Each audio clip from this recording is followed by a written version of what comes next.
Assalamualaikum warahmatullahi wabarakatuh. Selamat siang semuanya dan salam sejahtera buat kita semua ya.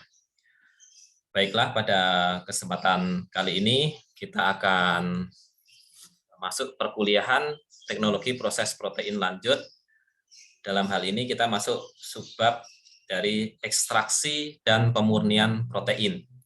Ekstraksi atau sering juga disebut sebagai isolasi dan pemurnian protein. Ekstraksi di sini berarti kita akan mengambil protein dari suatu sel ataupun jaringan dari bahan biologis atau bahan-bahan yang akan kita gunakan sebagai sumber protein. Dan setelah kita ambil proteinnya, kita keluarkan dari jaringan tersebut, kemudian tahap selanjutnya adalah kita lakukan pemurnian. Pemurnian untuk menghilangkan pengotornya. Karena di dalam proses ekstraksi protein, pasti nanti akan ada beberapa jenis pengotor. Dan kemudian setelah diperoleh protein, juga bisa kita lanjutkan lagi. Protein ada beberapa jenis, dan itu bisa kita pisahkan lagi dari tiap-tiap jenisnya. Misalnya dari protein susu, itu kan ada protein kasein misalnya. Kemudian di sana juga selain protein kasein juga ada protein whey. Nah, seperti itu nanti bisa kita pisahkan berdasarkan dari apa? Dari sifat-sifat protein yang telah kita pelajari sebelumnya.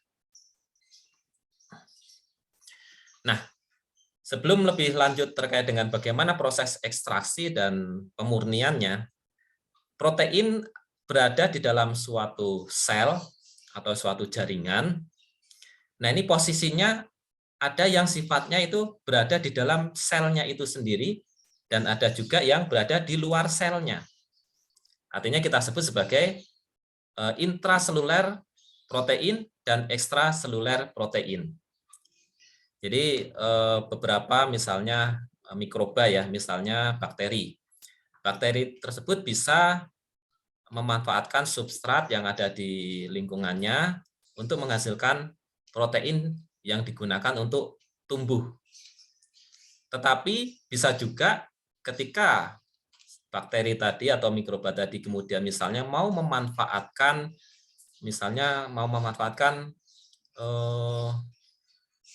lemak misalnya, otomatis dia akan mengeluarkan suatu enzim yang dapat menghidrolisis lemak tersebut. Nah, enzim tersebut adalah protein. Nah, enzim yang berupa protein tadi akan dikeluarkan. Nah, ini bisa mengambil substrat dari luar, kemudian digunakan untuk sintesis protein, sehingga proteinnya ada di dalam, kita sebut sebagai intraseluler protein. Tapi kemudian juga bisa digunakan kembali untuk disintesis menjadi suatu enzim yang kemudian dikeluarkan untuk menghidrolisis suatu substrat yang ada di sekitarnya.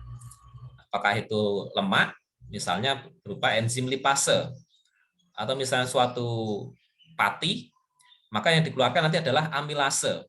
Nah, ini kita sebut sebagai protein ekstraseluler. Nah, posisi protein yang berada intraseluler dengan ekstraseluler tentu nanti pada proses ekstraksinya akan berbeda. Nah, di sini untuk protein extraction-nya, untuk yang ekstraseluler tentu nanti akan mudah untuk memproses ekstraksinya karena sudah ada di luar sel. Dalam hal ini dia tidak akan membutuhkan cell disruption, jadi tidak perlu menghancurkan selnya terlebih dahulu karena sudah ada di luar. Gitu.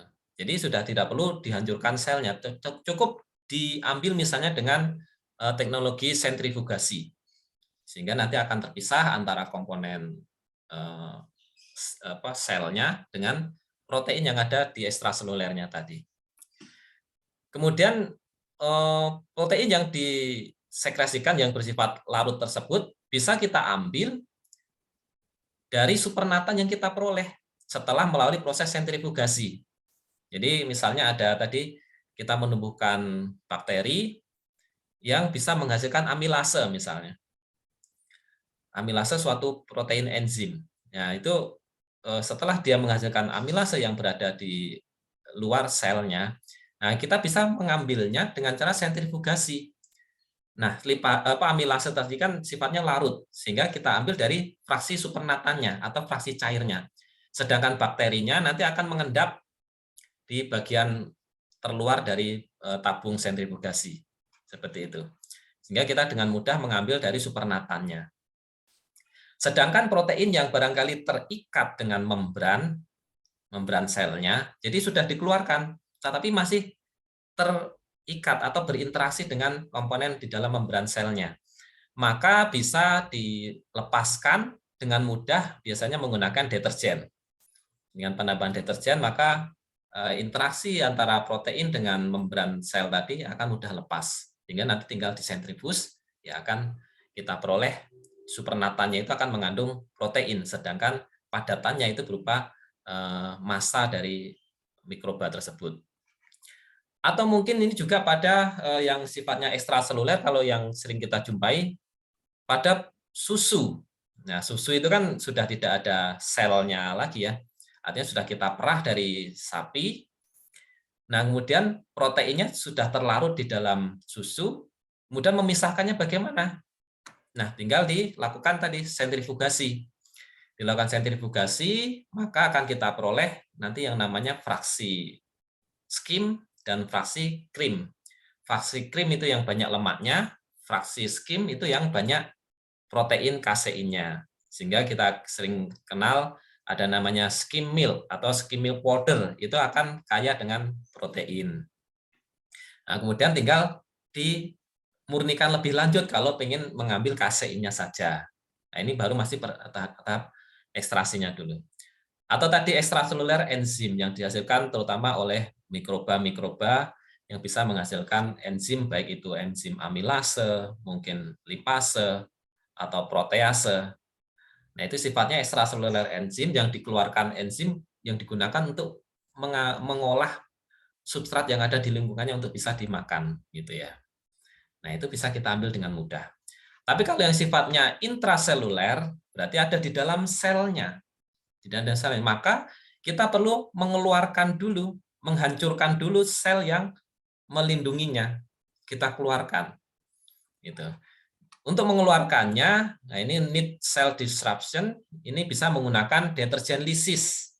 Jadi mikroba ketika diberikan deterjen, maka juga membran selnya akan terganggu, maka akan lisis atau pecah dan tadi protein atau enzimnya bisa keluar. Bisa juga dengan enzimatic lisis, kita gunakan enzim protease tertentu yang bisa menghancurkan sel-sel bakteri tersebut atau sel-sel mikroba tersebut. Kemudian bisa menggunakan osmotic lisis dengan perbedaan atau perubahan tekanan osmotik. Biasanya dengan menggunakan garam yang kita sering kenal dengan istilah salting in ataupun salting out. Nah, dengan pemberian garam maka selnya akan terganggu, membran selnya akan terganggu dan akhirnya pecah. Nah, kemudian dia akan keluar proteinnya. Kemudian freeze-thaw cycle. Nah, ini dengan menggunakan proses pembekuan cepat. Pembekuan cepat, kemudian di thawing lagi. Nah, ketika melalui proses pembekuan, kemudian dilakukan thawing, itu biasanya jaringan membran selnya juga bisa rusak, sehingga nanti bisa kita mudah ambil proteinnya. Atau menggunakan ultrasonikasi. Ultrasonikasi berarti ini menggunakan energi kavitasi. Energi kavitasi dari gelombang ultrasonik. Gelombang suara tapi frekuensi sangat tinggi. Sehingga nanti membran sel ataupun dinding sel tadi akan terganggu dan bahkan pecah. Kemudian proteinnya akan keluar. Dan terakhir adalah dengan proses homogenisasi. Homogenisasi atau proses sering juga disebut sebagai ultraturaks ya. High speed homogenizing biasanya menggunakan high-shear homogenizer. Nah, itu dengan seperti blender itu ya, seperti blender tapi kecepatan sangat tinggi. Nah, itu otomatis akan menghancurkan sel-sel yang ada di dalam sumber protein tersebut. Nah, kemudian proteinnya akan keluar. Termasuk ini contoh lainnya adalah misalnya pada protein kedelai. Protein kedelai, ya misalnya kalau mau membuat tahu ya maka kedelai tersebut setelah direndam, kemudian digiling. Nah, itu juga bagian dari proses mengeluarkan protein dari sel atau jaringan kedelai tersebut. Kemudian yang intraseluler enzim. Jadi kalau enzim itu ada sifatnya yang ekstraseluler yang dikeluarkan oleh mikroba untuk menghidrolisis substrat tadi. Ada juga yang sifatnya di dalam mikrobanya itu sendiri. Nah, otomatis ketika yang berada di dalam sel mikroba harus kita lakukan cell disruption terlebih dahulu. Nah, ini contoh protein extraction tadi. Yang sebelah kiri ini adalah untuk yang ekstraseluler, sehingga kalau sifatnya enzim ekstraseluler seperti enzim amilase yang dihasilkan oleh mikroba, ini bisa kita lakukan sentrifugasi, sehingga nanti diperoleh supernatan. Nah, supernatannya ini yang kita ambil karena enzimnya akan protein enzim akan terlarut bersama cairannya ini. Sedangkan yang masa padatannya ini adalah dari pelet. Nah, supernatannya barulah nanti bisa kita lakukan pemurnian lebih lanjut untuk mengambil proteinnya secara spesifik, misalnya enzim amilasenya saja seperti itu. Nah, sedangkan ini adalah pada proses pengolahan tahu di mana kedelai harus dihancurkan dulu sel jaringannya supaya protein kedelai bisa keluar, baru kemudian kita ambil, misalnya bisa dengan proses pengendapan. Ya, pengendapan menggunakan asam atau menggunakan garam kalsium. Nah, itu bisa kita peroleh itu endapan protein atau protein kedelai yang mengalami denaturasi yang sudah kita bahas sebelumnya. Menggumpal sehingga kita bisa saring dengan mudah menggunakan kain saring atau saringan tahu itu ya. Nah, ini proses ekstraksi dari protein.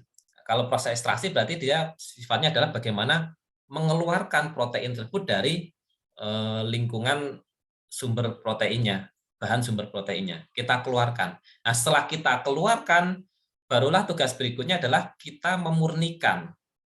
Karena setelah keluar itu kan masih bercampur dengan komponen lain, termasuk air, termasuk mungkin ada komponen lemak yang terikut, termasuk mungkin jenis garam-garam ionik, dan sebagainya. Karena protein ini kan ada yang bersifat ionik, ada yang bersifat hidrofobik, bahkan ketika hidrofobik tentu bisa juga dia mengikat lemak, dan sebagainya. Nah, itulah yang kemudian perlu kita murnikan. Termasuk juga jenis-jenis proteinnya. Proteinnya kan nanti ada yang punya muatan, ada yang ukurannya besar, ada yang ukurannya kecil, ada yang mudah terdenaturasi oleh asam, ada yang mudah terdenaturasi oleh garam. Nah, itulah nanti kita bisa memisahkan jenis-jenis protein atau yang kita sebut sebagai protein purification.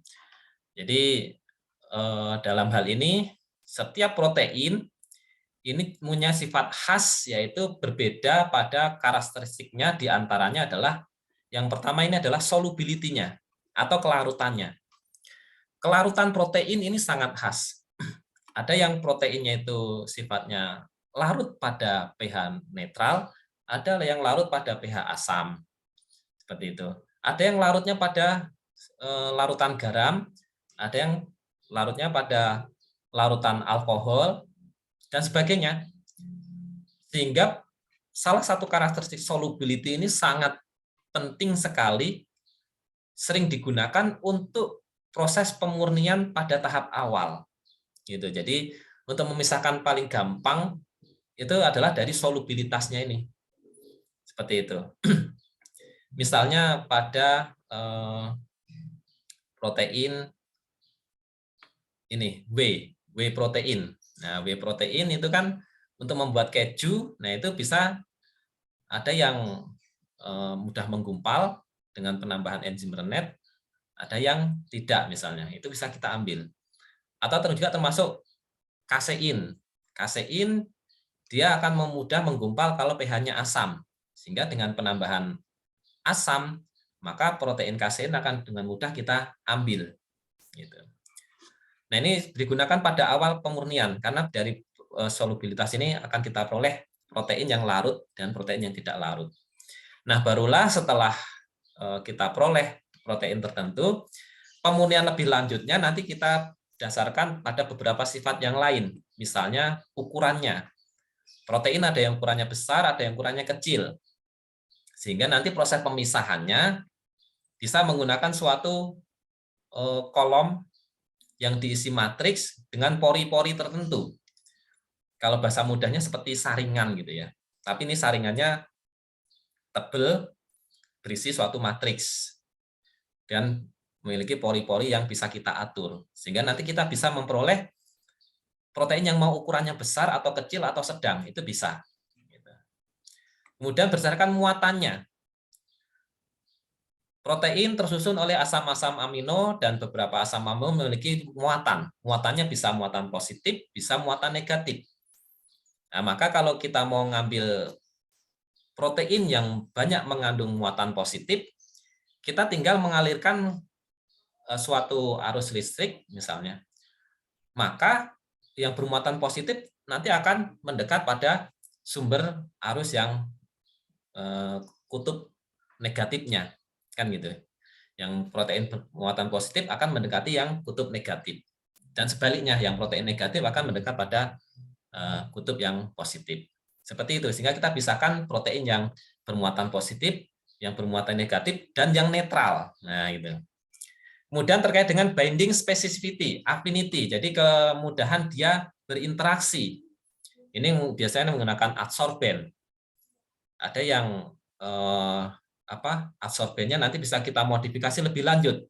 Misalnya adsorbennya kita modifikasi dengan suatu kondisi yang hidrofilik atau hidrofobik dan sebagainya.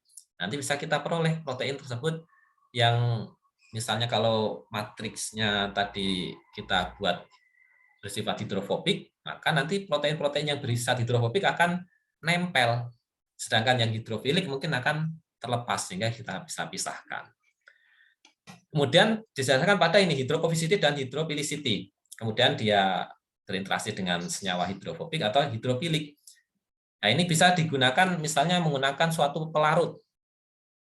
Pelarut ada yang sifatnya hidrofilik, ada yang hidrofobik. Pelarutnya hidrofobik misalnya adalah heksan. Nah, tentu protein yang bersifat hidrofobik bisa kita ambil dengan pemisahan menggunakan ini heksan. Sehingga protein yang hidrofilik akan terpisah, sedangkan hidrofobik akan larut bersama heksan. Seperti itu. Nah, ini dasar dari proses pemurnian dari protein. Nah, kemudian teknik-tekniknya, nah kita akan bicarakan lebih lanjut. Dan sebelum masuk ke teknik-tekniknya, kita pelajari dulu ini tahap utama yang sering digunakan. Artinya ini sering digunakan berarti bisa jadi menggunakan ini, bisa jadi tidak, gitu ya. Ini hanya umumnya biasanya melalui proses ini, atau kita sebut sebagai case step in purification atau protein purification. Biasanya pada tahap awal adalah kita akan melakukan suatu tadi proses ekstraksi, yaitu merilis atau melepaskan protein target dari starting material, dari sumber proteinnya, dari sel atau jaringan yang mengandung protein tadi. Kita keluarkan dulu ya pada proses ekstraksi tadi, atau tahap satu ini adalah ekstraksi. Kemudian yang berikutnya adalah kita pisahkan antara solid dengan soluble protein. Ya, bahan yang solid itu biasanya berupa massa atau biomasa atau mungkin bahan-bahan padat lainnya. Itu kita pisahkan dari protein yang terlarut. Oleh sebab itu pada tahap ini biasanya nanti kita gunakan proses sentrifugasi. Sentrifugasi yang kita kenalkan tadi ya, terutama kalau enzimnya proteinnya itu ekstraseluler maka bisa langsung. Tapi kalau intraseluler berarti di sini perlu diekstraksi dulu, baru kemudian dipisahkan dengan sentrifugasi. Proteinnya yang larut dalam supernatan kita ambil. Sehingga kita sudah punya yang namanya crude protein dalam bentuk supernatan. Gitu, supernatan yang banyak mengandung protein. Nah, kemudian barulah kita pisahkan airnya. Supernatan tadi kita buat menjadi konsentrat. Airnya kita uapkan, kita buang, sehingga kita peroleh konsentrat protein. atau di sini supernatan tapi konsentrasi proteinnya lebih tinggi lagi. Seperti itu. Nah, setelah kita peroleh konsentrat protein, barulah kita hilangkan kontaminannya. Kontaminannya, nah inilah di sini proses yang sesungguhnya yang cukup panjang. Metodenya bisa sangat banyak. Bisa 1, 2, bahkan mungkin nanti gabungan dari beberapa metode. Gitu. Kita gunakan untuk menghilangkan kontaminan. Karena kontaminannya nanti beragam. Ada kontaminan yang sifatnya punya ionik, maka harus dipisahkan dengan teknik yang melibatkan muatan elektrik kan gitu ya. Kemudian kalau kontaminannya itu juga memiliki kelarutan yang sama, nah maka kita bisa pisahkan lagi misalnya dengan proses dilusi atau elusi lebih lanjut, pelarutan dengan bahan lain yang lebih bisa memisahkan antara komponen tadi. Di sini nanti akan kita kenalkan banyak metode-metode yang bisa digunakan. Dan setelah kita murnikan semua pengotor-pengotor baik yang ionik, yang hidrofilik, yang hidrofobik, yang ukurannya besar, ukurannya kecil, dan sebagainya, barulah kita lakukan proses stabilisasi. Stabilisasi dari protein tersebut supaya tidak rusak. Proses stabilisasinya ini boleh dibilang ini hanya untuk kebutuhan mempertahankan umur simpan. Seperti itu. Misalnya kalau enzim, kalau enzim ya bisa jadi perlu dilakukan dengan penambahan larutan buffer yang sesuai dengan aktivitas enzimnya. Jika enzimnya dalam bentuk enzim liquid. Tapi kalau enzimnya mau kita buat lebih stabil lagi, bisa kita lakukan dengan proses amobilisasi atau imobilisasi enzim. Jadi dilekatkan pada suatu matriks dengan teknik ikatan kovalen ataupun dengan adsorpsi ataupun dengan cross linking dan sebagainya. Nah, sehingga nanti enzim protein tadi akan stabil seperti itu. Termasuk juga mungkin beberapa dengan proses enkapsulasi dan sebagainya. Yang sifatnya untuk mempertahankan umur simpan dari protein yang sudah kita peroleh supaya tidak mudah rusak. Nah, ini ya kurang lebih kalau digambarkan tadi, ini proses lisis, ini adalah proses ekstraksi. Ultrasentrifugasi ini adalah untuk memisahkan supernatan tadi dari padatannya. Kromatografi, nah ini yang sering digunakan untuk memisahkan ini kontaminan ini yang poin nomor 4. Sedangkan poin nomor 3 ini sifatnya fleksibel. Air tersebut bisa perlu dipisahkan untuk membuat konsentrat, tapi juga ada kalanya tidak perlu. Karena tetap biasanya dalam proses pemisahan ini masih membutuhkan protein itu dalam bentuk terlarut supaya mudah dipisahkan antara kontaminan dengan protein murninya. Nah, barulah kemudian proses stabilisasi. Nah, kemudian untuk proses purifikasinya, nah ini yang umum tadi bisa digambarkan kurang lebih seperti ini. Ini adalah proses lisis tadi, proses lisis atau proses ekstraksi. Misalnya menggunakan deterjen untuk memecah sel-sel jaringan sebagai sumber protein tadi. Setelah dihancurkan sel-selnya, baru kemudian dilakukan suatu proses pemisahan supernatan tadi, supernatan protein terlarutnya dari padatannya. Barulah kemudian dilakukan proses pemurnian yang biasanya menggunakan kolom kromatografi. Ini yang paling umum ya, kolom kromatografi. Ini paling umum. Nanti akan kita pelajari lebih lanjut setelah ini. Ada teknik-teknik yang lain misalnya dengan proses dialisis, dengan membran dialisis gitu ya. Sehingga nanti bisa kita peroleh protein yang lebih murni. Atau juga bisa menggunakan gel filtration. Gel filtration bahkan nanti bisa menggunakan gabungan gel filtration dikombinasikan dengan teknik elektroforesis. Gitu ya. Nanti akan kita lihat atau kita kenalkan juga. Nah, untuk purifikasi protein ini yang populer ada 5 metode ini ya. 5 metode ini yang populer. Yang pertama adalah melalui proses differential centrifugation. Differential centrifugation berarti ini adalah sentrifugasi nanti dengan kecepatan yang berjenjang. Gitu. sentrifugasi kan diputar ya dengan untuk menghasilkan gaya sentrifugal itu diputar, makin besar putarannya, RPM-nya itu makin kenceng, maka gaya sentrifugasi juga akan makin besar. Ketika makin besar, maka nanti bisa memisahkan komponen-komponen yang beratnya makin kecil. Gitu. Jadi otomatis di sini bisa memisahkan antara supernatan dengan padatan, mulai dari yang padatannya besar, padatannya sedang, padatannya kecil. Nah, ini dengan differential centrifugation. Kemudian yang kedua adalah dengan differential salt precipitation atau menggunakan pengendapan menggunakan garam. Menggunakan garam yang nanti juga sering disebut sebagai salting in ataupun salting out itu ya. Menggunakan larutan garam yang konsentrasinya itu diatur. Konsentrasinya kecil, sedang, tinggi. Nah, itu nanti akan bisa memisahkan protein yang bermacam-macam pula, yang beragam. Kemudian differential solvent precipitation. Nah, ini menggunakan solvent. Yang pertama, jenis solvent yang berbeda tentu juga sudah akan melarutkan protein yang berbeda. Kemudian solvent yang dipilih dengan dibuat pada konsentrasi yang berbeda juga bisa membuat melarutkan protein dengan jenis yang berbeda pula. Jadi bisa dua ya, bisa jenis, bisa konsentrasi. Termasuk garam tadi juga bisa jenis dan konsentrasi. Jenis garam yang berbeda tentu juga akan melarutkan protein yang berbeda. Yang keempat adalah kromatografi kolom. Nah, ini yang saya sampaikan tadi, ini yang paling banyak digunakan pada proses pemurnian tingkat lanjutnya. Karena kromatografi ini dikenal sebagai salah satu teknik yang bisa menghasilkan bahan yang sangat murni. Karena kromatografi merupakan teknik pemisahan yang bisa digunakan secara general.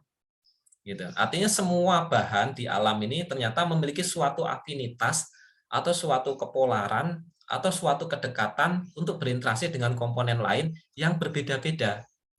Gitu. Misalnya lemak saja. Lemak itu kan sifat dasarnya apa? Adalah tidak larut air. Artinya berarti apa? Dia sifatnya non-polar. Tapi ternyata lemak yang non-polar tadi juga nanti dipengaruhi lagi oleh apa? Misalnya adalah panjang rantainya. Yang rantainya panjang sangat non-polar. Yang rantainya sedang sedikit agak polar. Yang rantainya pendek lebih polar lagi. Nah, gitu artinya kepolaran itu ternyata nanti relatif. Dan itu bisa dipisahkan dengan teknik kromatografi ini. Termasuk protein tadi. Protein tadi nanti juga ada yang istilahnya muatannya berelektro sangat positif. Ada yang agak positif, ada yang positifnya sedang, positifnya kecil. Nah, itu juga nanti bisa dipisahkan dengan teknik misalnya adalah kromatografi yang menggunakan matriks yang diisi ionik ya gitu ya. Dan lain sebagainya nanti kita pelajari lagi. Kemudian yang berikutnya yang kelima adalah preparatif elektroforesis atau kita kenal sebagai elektroforesis gitu ya. Elektroforesis berarti nanti pemisahannya ketika elektroforesis nanti adalah khusus. Khusus artinya adalah bahan tersebut harus punya muatan. Ya, nanti berarti elektroforesis digunakan untuk memisahkan protein yang bermuatan. Muatannya apakah positif besar, positif kecil, netral, negatif kecil, negatif sedang, sangat negatif. Nah, gitu bisa kita pisahkan dengan elektroforesis. Atau kalau bahan tersebut tidak bermuatan, supaya bisa dipisahkan dengan elektroforesis, ya bisa saja kita masukkan muatan di dalamnya. Bisa. Jadi dengan menempelkan muatan sehingga baru kemudian bisa kita pisahkan dengan elektroforesis. Nah, kemudian dari beberapa teknik ini, more than one approach may be required. Artinya di sini untuk memisahkan atau memurnikan protein bisa kita gunakan lebih dari satu metode. Jadi bisa gabungan menggunakan teknik kromatografi dan elektroforesis atau menggunakan salt precipitation kemudian dilanjutkan dengan kromatografi atau bahkan mungkin kelima-limanya dipakai. Ya bisa saja untuk mendapatkan yang sangat murni gitu ya. Yang sangat murni sesuai dengan protein target yang kita kehendaki. Gitu.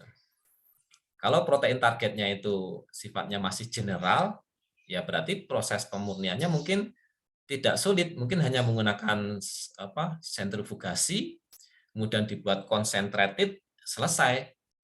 Itu misalnya hanya mendapatkan protein konsentrat gitu ya, protein konsentrat. Ya misalnya dari kedelai, kemudian diekstraksi, kemudian digumpalkan, kemudian disentrifugasi. Sudah dapat kita peroleh konsentrat protein.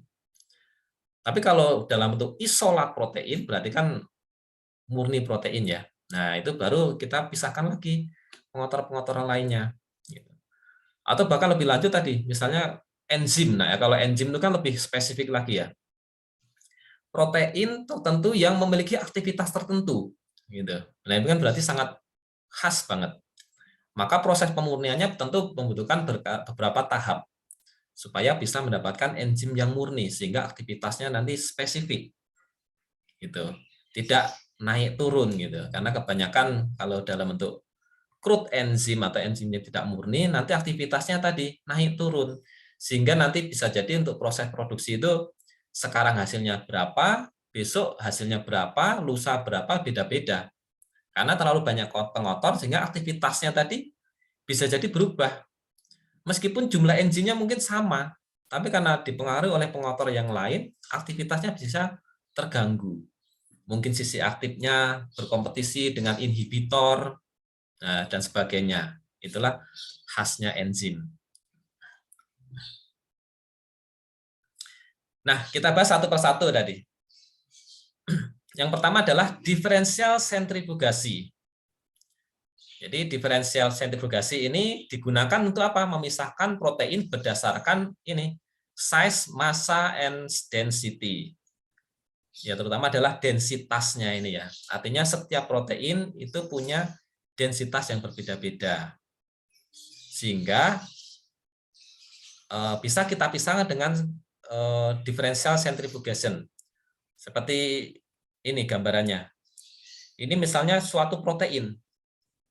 Ini mungkin sudah protein semua barangkali ya. Ini kita protein semua. Tetapi proteinnya ada yang ukurannya gede, ada yang ukuran sedang, ada yang ukuran kecil. Ada yang berat molekulnya besar, ada yang berat molekulnya kecil. Ada yang sedang. Nah, ini kita bisa gunakan misalnya sentrifugasi pertama dengan kecepatan sedang. Misalnya 2000 rpm. 2000 rpm bisa memisahkan ini protein yang ukuran hijau-hijau yang gede-gede ini. Nah, sehingga ini mengendap, yang lainnya masih larut. Ini bisa kita pisahkan, kita ambil yang hijau-hijau. Kemudian pengen memisahkan yang ukurannya sedang, kita naikkan lagi sentrifugasi dengan kecepatan misalnya 5000 rpm. Diperolehlah protein yang ukurannya sedang. Kita naikkan lagi 7000 rpm, diperolehlah ini yang lebih kecil lagi. Dan terakhir misalnya dengan kecepatan yang sangat tinggi, misalnya 15.000 rpm, gitu ya, dengan ultrasentrifugasi. Nah, maka nanti protein yang ukuran kecil pun bisa kita endapkan, bisa kita ambil. Nah, ini dengan teknik differential centrifugation. Dan pada proses differential centrifugation ini, maka fungsi ukuran protein terhadap kecepatan sentrifugasi ini akan sangat berperan besar. Berapa kecepatan yang digunakan, maka akan bisa memisahkan protein dengan ukuran tertentu. Makin besar kecepatannya, maka protein yang bisa dipisahkan bisa digunakan memisahkan protein yang makin kecil. Artinya kalau memisahkan protein yang ukurannya kecil, kita gunakan sentrifugasi dengan kecepatan yang lebih tinggi. Oke, seperti ini ya gambarannya. Jadi mungkin mudah-mudahan bisa dipahami untuk proses diferensial sentrifugasi. Memisahkan protein berdasarkan densitas atau berat dari molekul proteinnya. Molekul protein yang besar akan lebih mudah dipisahkan dengan kecepatan yang rendah, yang sedang lebih naik lagi, yang kecil harus sangat tinggi kecepatannya, atau dengan ultrasentrifuge. Nah, berikutnya adalah differential salt precipitation atau pengendapan dengan menggunakan garam. Pada kali ini juga sering juga disebut dengan proses dialisis, dengan memberikan dialisis dengan menggunakan konsentrasi garam yang berbeda. Nah, hal ini didasarkan pada apa? Didasarkan pada osmotic pressure, tekanan osmotik. Tekanan osmotik ketika suatu bahan berada di dalam suatu larutan garam. Gitu ya. Makin besar konsentrasi larutan garam, maka tekanan osmotiknya juga akan makin besar. Dan sebaliknya. Dan hal tersebut bisa mempengaruhi keberadaan protein tadi untuk bisa bergerak.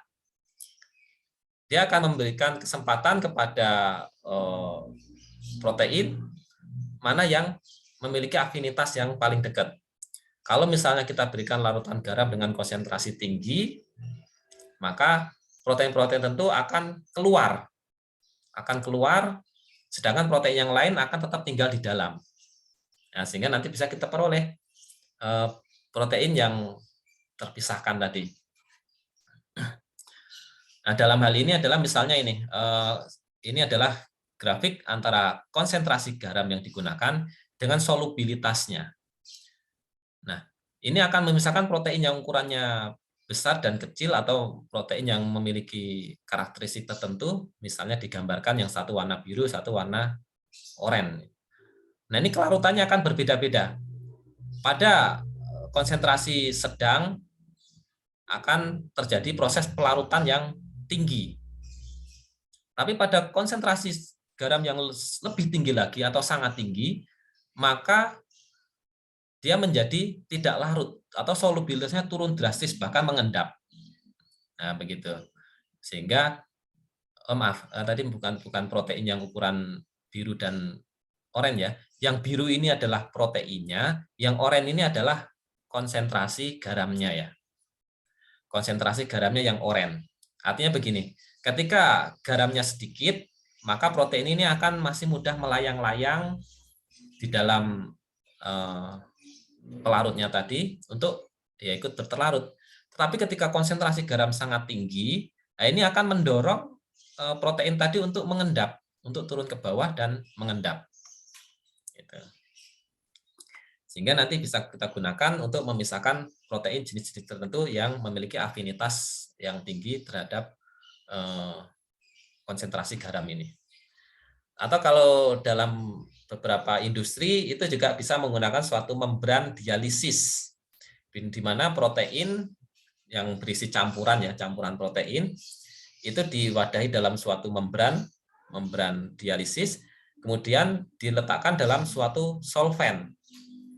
Nah, maka nanti akan bergerak antara protein yang memiliki afinitas tinggi terhadap larutan tersebut, maka dia akan keluar, dan sebagian lain nanti tetap akan berada di dalam membran. Gitu.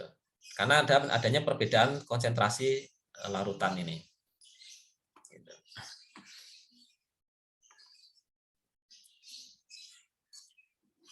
Nah, berikutnya itu adalah solvent and differential solvent precipitation. Artinya ya pemisahan atau pemurnian menggunakan pelarut. Pelarut organik seperti aseton, etanol, metanol, asetonitril ini sering digunakan untuk mempresipitasi protein untuk memisahkan kontaminannya. Jadi misalnya kita punya protein, misalnya dalam waktu susu ya, protein susu, itu bisa kita pisahkan. Protein susunya kita endapkan misalnya dengan penggunaan pelarut-pelarut organik ini. Setelah diendapkan kita saring, sehingga kita peroleh endapan susu dan pengotor bersama cairannya, itu kita buang. Nah, seperti itu. Nah, kemudian dari salah satu jenis pelarut yang dipakai, misalnya aseton, ini bisa digunakan untuk lebih memurnikan lagi jenis-jenis protein lebih lanjut dengan menggunakan konsentrasi yang berbeda. Aseton 20%, 30%, 40%, 50%, bahkan mungkin sampai 100%, maka dia akan melarutkan jenis protein tertentu. Misalnya ini, Protein targetnya digambarkan seperti yang warna ungu, sedangkan protein lainnya ini yang kotak-kotak abu-abu. Nah, ini dengan penambahan misalnya pelarut aseton ya, konsentrasi pertama. Ini semuanya masih larut. Konsentrasinya dinaikkan. Sebagian mengendap tapi sebagian masih larut. Dan ditambah lagi konsentrasinya. Mulai banyak yang ngendap, yang ungu. Tapi masih ada sisa sedikit. Nah, kemudian dinaikkan lagi sampai akhirnya ini yang ungu ini semuanya sudah bisa ngendap. Sedangkan yang abu-abu melayang. Meskipun yang abu-abu tidak menutup kemungkinan ada juga yang ikut mengendap. Tapi setidaknya ini akan lebih murni daripada yang pertama ini. Begitu. Nah, begitu pula yang di bawahnya ini. Ini penggunaan pelarut untuk melarutkan suatu protein dengan pelarut organik. Nah, berikutnya adalah tadi kolom kromatografi atau kromatografi kolom. Kromatografi kolom ini merupakan most common and best approach to purifying large amount of protein. Di sini kromatografi kolom ini merupakan salah satu pendekatan yang paling sering digunakan dan bisa dibilang ini adalah the best approach atau pendekatan yang paling baik, paling efektif untuk memisahkan protein dengan berbagai macam ukuran ataupun karakteristik. Jadi bukan hanya ukuran saja, tapi juga karakteristik lainnya nanti bisa dipisahkan. Di sini kita bisa memperoleh highest level of purity. Jadi bisa sangat murni. Dan yield-nya atau bahan yang diperoleh atau protein yang diperoleh nanti bisa banyak. Yield-nya tinggi. Ini hanya membutuhkan teknik yang atau tantangan yang relatif ya rendah lah, artinya karena ini mudah. Kemudian juga dia bisa mempertahankan protein tidak mudah rusak, karena ini tidak menggunakan perlakuan energi tinggi ataupun suhu tinggi dan sebagainya, sehingga proteinnya tidak rusak. Dan ini sering digunakan untuk pharmaceutical industry, untuk berbagai macam industri farmasi ini memisahkan protein, apakah itu protein obat, antibiotik, atau mungkin protein-protein enzim lainnya. Nah, itu bisa digunakan teknik kromatografi ini. Nah, ini digambarkan seperti ini misalnya. Ini kita punya kolom kromatografi. Di dalamnya diisi matriks yang berupa agarose bead yang sudah dimodifikasi dengan penambahan ligan. Ligan ini digunakan untuk membentuk suatu ikatan dengan komponen lain gitu ya. Jadi ini bisa mengikat komponen lain. Dalam ini misalnya adalah protein. Nah, ini matriks yang abu-abu ini adalah agarose. Agarose itu ya bahan dari seperti agar-agar itu ya. Senyawaan agarose. Kemudian protein target ini adalah yang ungu. Ini masih bercampur dengan komponen lain, misalnya yang merah-merah ini pengotornya. Yang ungu ini adalah protein target. Maka begitu campuran protein dimasukkan dalam kromatografi kolom dari atas, maka dia akan bergerak ke bawah. Yang protein akan diikat oleh agarose, karena di dalam agarose sudah dimodifikasi dengan ligan tadi untuk mengikat protein yang berwarna ungu. Sehingga di sini protein ungu akan tetap tertinggal di dalam matriks. Sedangkan pengotor lain, atau mungkin bisa jadi protein lain yang ukurannya kecil misalnya, ini akan keluar. Sehingga di dalam matriks tinggal hanya protein yang ungu. Nah, kemudian tinggal dilepaskan lagi ini protein yang berwarna ungu yang diikat oleh agarose tadi, kita lepaskan lagi dengan suatu eluen atau suatu larutan yang afinitasnya lebih tinggi terhadap protein tersebut. Sehingga dia akan terlepas. Afinitasnya sejenis kedekatannya ya. Kalau misalnya proteinnya ini polar, kemudian matriksnya ini juga polar, dia akan berinteraksi. Kalau kita berikan eluen atau cairan yang kepolarannya lebih tinggi lagi, maka nanti protein tadi akan memilih si larutan daripada matriks. Gitu. Kalau dibahasakan mudahnya mungkin ibarat kalau dia sudah nempel dengan cowok yang ganteng, kita sediakan lagi cowok yang lebih ganteng lagi, maka dia akan tertarik untuk ngikut cowok yang lebih ganteng lagi. Nah, kurang lebih begitu ilustrasinya. Sehingga kita perolehlah di sini keluar larutan eluen tadi, biasanya berupa larutan buffer bersama protein yang menjadi target. Nah, ini teknik-teknik ini sangat sering digunakan untuk memisahkan protein. Dan matriksnya nanti bisa dimodifikasi dengan berbagai macam. Matriksnya yang paling sering digunakan kan dari kelompok agarose, kemudian silika gel, kemudian juga bisa berupa gel poliakrilamid. Nah, tinggal nanti bagaimana kebutuhannya. Kalau untuk yang pori-porinya sangat kecil, biasanya dipilih nanti dari kelompok gel poliakrilamid, karena kalau poliakrilamid itu kan sifatnya sintetik ya, jadi bisa dibuat pori-porinya itu ya sesuai kebutuhan, bisa dibuat sangat kecil. Tapi kalau agarose atau kelompok dari non polysaccharida yang lain, agarose mungkin karagenan atau mungkin gel-gel pektin dan sebagainya, itu kan sifatnya alami ya. Biasanya pori-porinya lebih besar dan sulit diatur gitu. Tergantung kebutuhan. Kalau hanya memisahkan protein yang ukurannya besar-besar, bisa dipakai agarose ataupun silika gel. Tapi kalau untuk memisahkan protein yang ukurannya kecil-kecil, ya itu biasanya dipakainya yang poliakrilamid. Dan biasanya ditambahkan tadi modifikasi afinitas supaya dia bisa mengikatnya itu lebih bagus. Gitu, supaya nanti yang lain bisa keluar, sedangkan yang dimaksud itu bisa terikat dulu, barulah kemudian nanti dilakukan elusi kembali. Nah, dari beberapa teknik kolom kromatografi, ini ada bermacam-macam, diantaranya tadi di sini kita sampaikan ada yang pertama, gel filtration chromatography. Jadi di sini kita menggunakan gel filtration. Kolom kromatografinya kita isi dengan gel, yang mana gel tadi nanti akan memisahkan dengan proses filtrasi, tetapi penyaringnya ini suatu matriks yang tebal gitu ya. Tebalnya sepanjang ketinggian kolom itu. Sehingga dalam hal ini nanti akan memisahkan protein berdasarkan perbedaan ukuran, karena dia gel filtration. Nah, polimer bead, nah ini biasanya nanti bisa diisi atau dibuat dari bahan yang berisi crosslink dextran atau dextrose, yang biasanya memiliki porositas yang seragam. Porositasnya seragam, sehingga nanti bisa memisahkan dengan baik. Large protein atau protein yang besar nanti akan keluar duluan.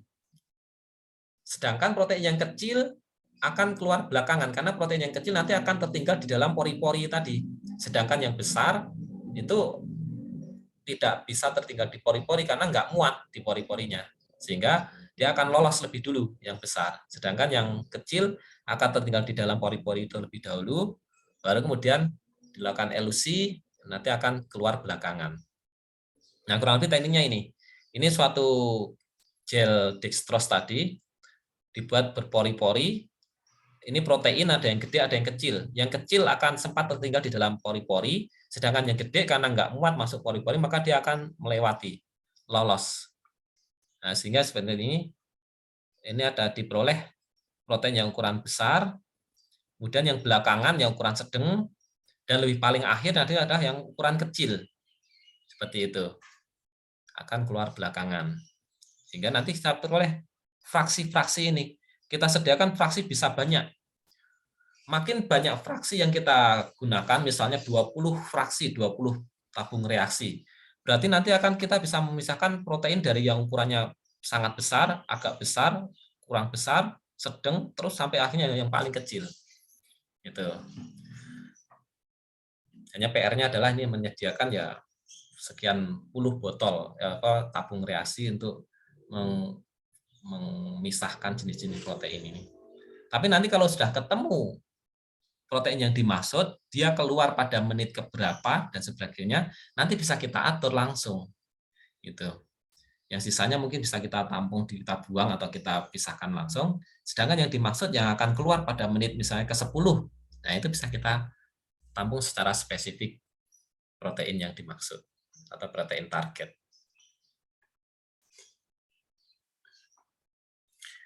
Kemudian yang berikutnya adalah ion exchange chromatography.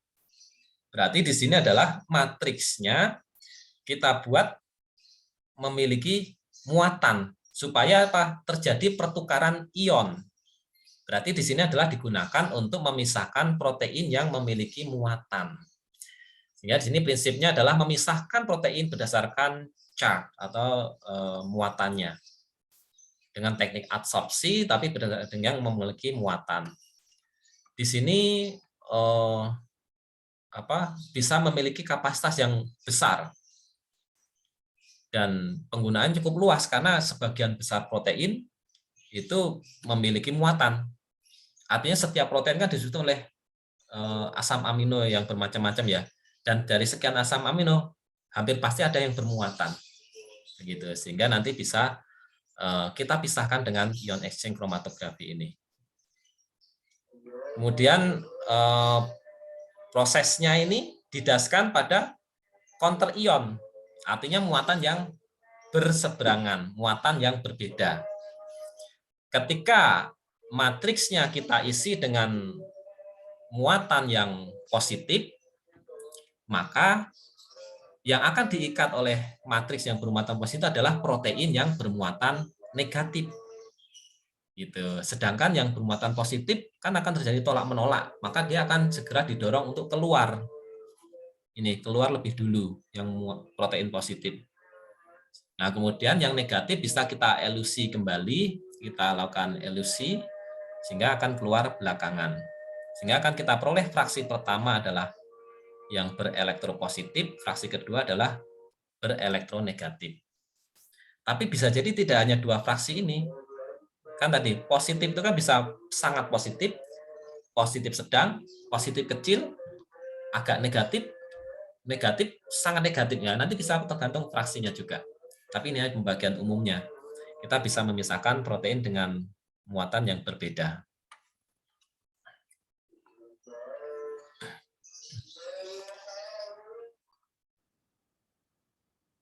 Ya, berikutnya untuk penggunaan teknik kolom kromatografi adalah affinity chromatography. Nah, jadi perbedaannya lagi ketika kita menggunakan affinity chromatography, maka kolom kromatografi kita isi dengan matriks, misalnya tadi agarosa atau silika gel atau mungkin poliakrilamid, tetapi matriksnya nanti diberi ligan. Diberi ligan. Yang mana ligan ini adalah untuk meningkatkan afinitas matriks terhadap protein tertentu. Gitu. Jadi misalnya di sini, ini matriks kita beri ligan berupa amino asid berfosfor. Sehingga kemudian kita hubungkan dengan suatu cross linker. Cross linker misalnya berupa glutaraldehyde gitu ya. Kemudian di ujungnya sini sehingga ada mengandung asam amino berfosfor. Maka nanti protein-protein ini akan bisa berinteraksi dengan matriks ini karena adanya afinitas yang dekat terhadap asam amino berfosfor ini. Di sini kita sebut sebagai phosphoamino acid binding protein. Ya, gitu. Jadi terbentuk suatu kompleks asam amino fosfo dengan protein. Ini proteinnya. Nah, kemudian barulah setelah ini terikat oleh matriks ini melalui interaksi afinitas terhadap asam amino berfosfor ini, kemudian barulah kita lakukan elusi kembali untuk memisahkan, untuk mengambil protein yang sudah kita ikat dengan matriks tadi. Nah, kurang lebih begini ilustrasinya. Ini campuran dari protein, kita masukkan di sini. Di sini berupa matriks yang mengandung asam amino berfosfor tadi. Maka di sini kemudian akan pada keluar pengotornya yang berupa ini asam amino yang kuning dan biru. Sedangkan yang ungu ini akan terikat di dalam matriks. Yang biru dan ungu, yang biru dan kuning ini akan keluar, kita pisahkan pada proses fraksinasi ini pada beberapa fraksi. Kemudian setelah ini keluar semua yang biru dan kuning, tinggal yang ungu. Ungu kita pisahkan lagi dengan suatu larutan ligan yang memiliki afinitas yang lebih dekat lagi terhadap protein yang dimaksud, sehingga nanti ikatan antara protein dengan fosfoamino asid ini bisa terlepas, sehingga nanti yang warna ungu ini, protein yang warna ungu akan keluar. Nah, sebagai catatan di sini adalah the protein is not covalently bound to the ligand. Jadi pada proses pengikatan ini, ikatannya bukan ikatan kovalen, tapi adalah ikatan koordinasi. Seperti pada pembentukan senyawa-senyawaan kompleks. Kalau ikatannya kovalen, itu tentu memisahkannya nanti akan sangat sulit. Memisahkan protein dari ligannya tadi akan sangat sulit kalau bentuknya kovalen. Tapi karena ini bukan kovalen, tapi adalah ikatan koordinasi atau ikatan senyawaan kompleks, maka nanti bisa kita pisahkan lagi untuk menghilangkan ligannya tadi, gitu ya.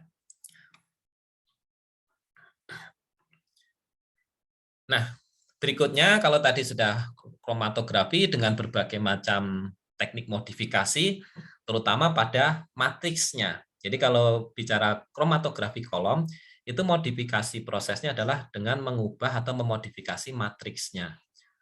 Dan juga tentu eluen-nya ya, eluen-nya nanti akan menyesuaikan dengan proses yang digunakan.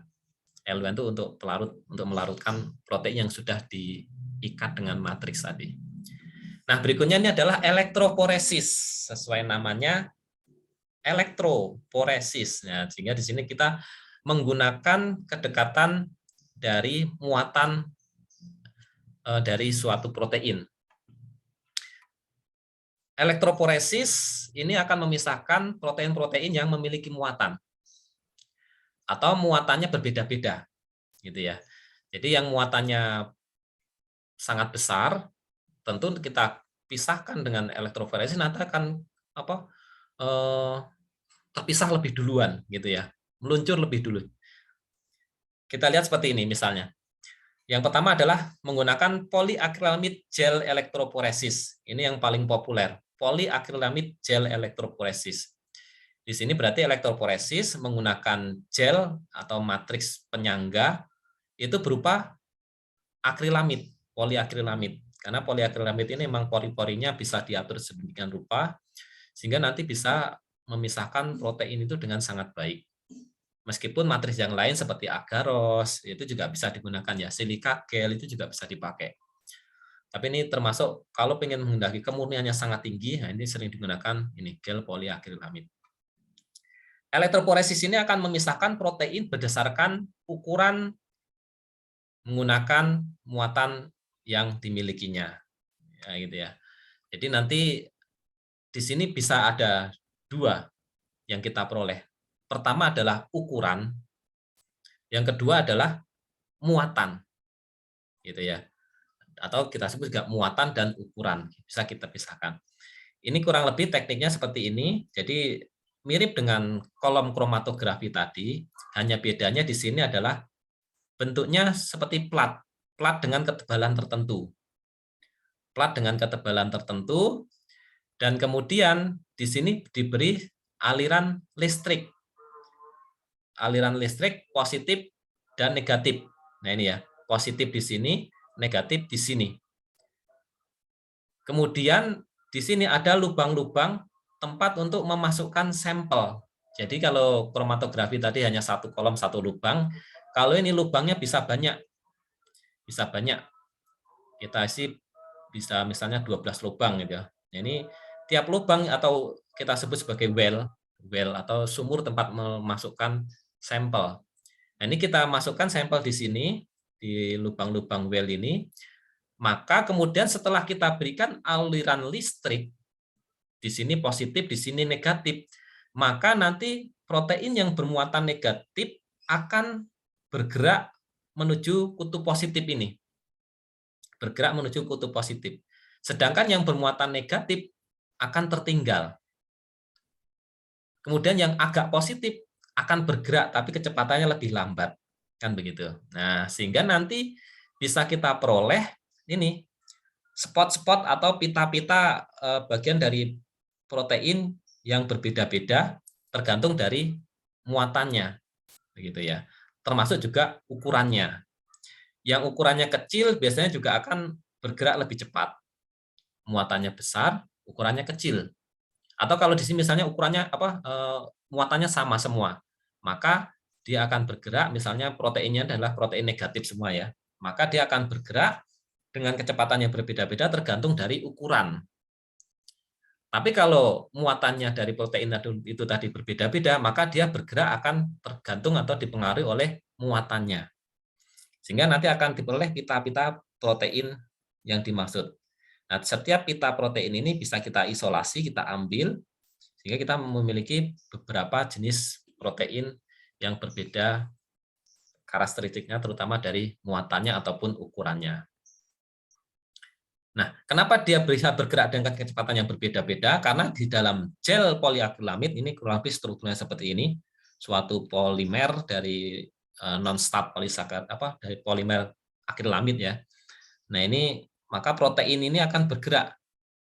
Yang kecil-kecil tentu akan mudah melewati gel ini. Karena di sini kan diberi muatan, kemudian protein juga bermuatan, maka bergerak. Yang besar tentu gerakannya lambat, sehingga nanti yang besar akan ada di atas, karena lubangnya dari atas ya, sumurnya dari atas. Sedangkan yang kecil akan bergerak lebih cepat menuju ujung dari kutub positif. Nah ini, kurang lebih gambarannya ini. Yang kecil-kecil akan ada di bawah, yang sedang ada di tengah, yang besar akan ada di atas. Ini membentuk pita-pita atau spot seperti ini, yang berwarna biru ini jika diberi dengan pewarnaan misalnya methylene blue atau mungkin Eriaculum-Bacti juga bisa. Jadi ini barangkali mirip dengan thin layer kromatografi, hanya bedanya adalah kalau di sini digerakkan dengan pemberian arus listrik. Gitu. Dan syaratnya berarti ini adalah proteinnya harus bermuatan. Kalau proteinnya tidak bermuatan, ya dia tidak akan bergerak diberi arus listrik. Gitu. Atau kalau proteinnya awalnya nggak bermuatan, ya bisa saja kita berikan muatan. Kita tempeli muatan negatif. Proteinnya kita tempeli muatan negatif, maka semua akan bergerak ke bawah. Tetapi dengan kecepatan yang berbeda-beda tergantung dari ukurannya. Tuh.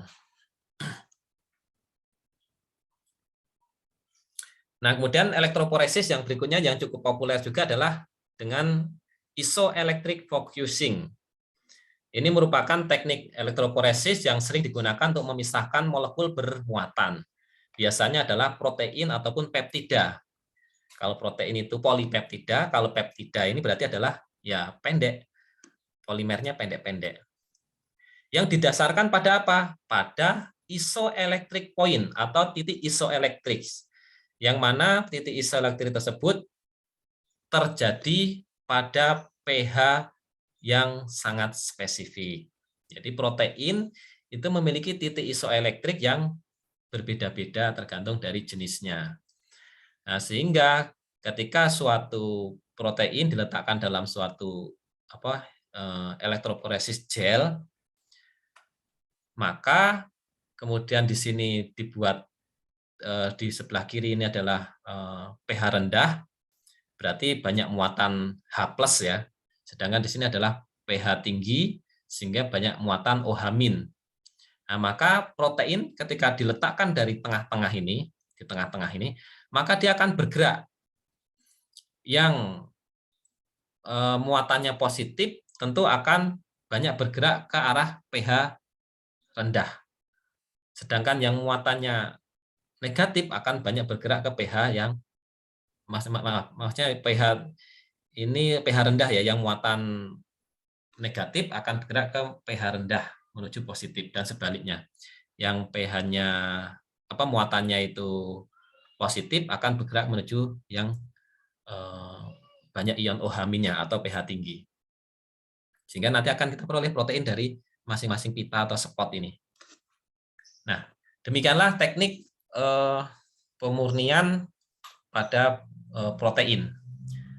Nah, selanjutnya materinya untuk teknik ekstraksi dan pemurnian kita cukupkan sekian, dan sebelum diakhiri ada kuis yang harus dijawab nanti di Google Classroom sebagai konfirmasi telah mengikuti perkuliahan ini dengan tuntas dan sekaligus bisa meningkatkan wawasan terkait dengan ini, terkait dengan materi yang disampaikan. Yang pertama adalah jelaskan prinsip pemurnian protein menggunakan sentrifugasi. Nah, tadi sudah disampaikan ya. Sentrifugasi itu memisahkan berdasarkan apa sih? Prinsipnya bagaimana? Kemudian yang kedua adalah digunakan untuk pemisahan protein seperti apa teknik elektroforesis yang barusan kita bahas. Proteinnya seperti apa yang bisa dipisahkan dengan elektroforesis. Silakan dijawab. Dan materi hari ini cukup. Kemudian jika ada hal-hal yang ingin ditanyakan yang menyangkut terutama terkait dengan proses ekstraksi dan pemurnian protein, bisa ditanyakan melalui kolom komentar pada channel video YouTube ini, atau juga bisa melalui Google Classroom, atau mungkin melalui WA ataupun telepon secara langsung juga bisa. Demikian materi hari ini, semoga bermanfaat. Dan kita akhiri. Assalamualaikum warahmatullahi wabarakatuh.